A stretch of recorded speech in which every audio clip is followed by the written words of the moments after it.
प्रेम से बोलिए सच्चे दरबार के। ओम जयंती मंगला काली भद्र काली कपालिनी दुर्गा क्षमा सेवा धात्री स्वाहा स्वधा नमोस्तुते।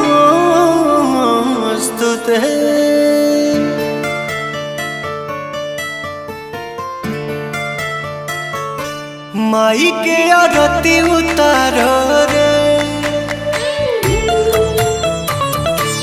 मंगल गीत गाओ रे। माई के आरती उतारो रे मंगल गीत गाओ रे। बड़ा भाग्य माई घरवा तयली तरल अंगनवा जे पौआई धैली। घिउआ के दिया जरा रे मैया जी के भोग लगाओ रे। माई के आरती उतारो रे मंगल गीत गाओ रे। जय जय जय माँ जय माँ जय जय जय माँ जय माँ।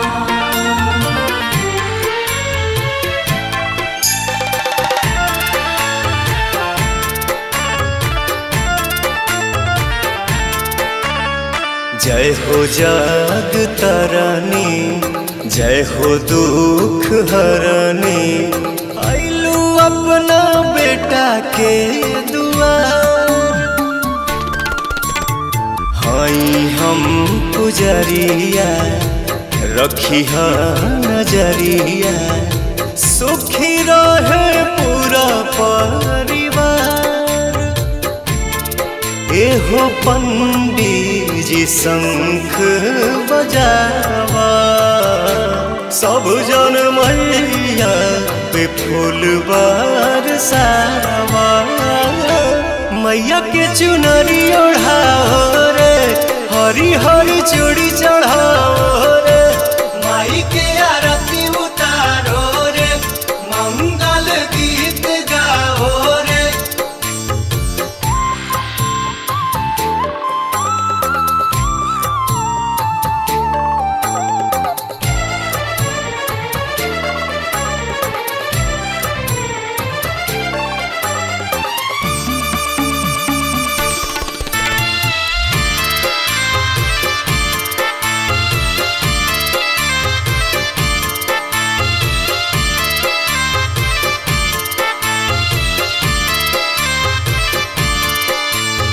पहले सब देवता करे खातिर नेवता सज गइल सच्चा दरबार।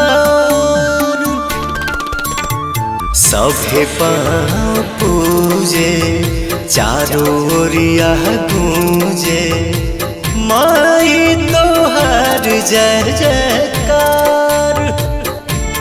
श्याम देहाती आजाद गीतिया लिखले पवन तोहर गावे के भजन सिखले। रानू अमित घंटी बजाओ रे संतोष दीपक टीका लगाओ रे। माई के आरती उतारो रे मंगल गीत गाओ रे।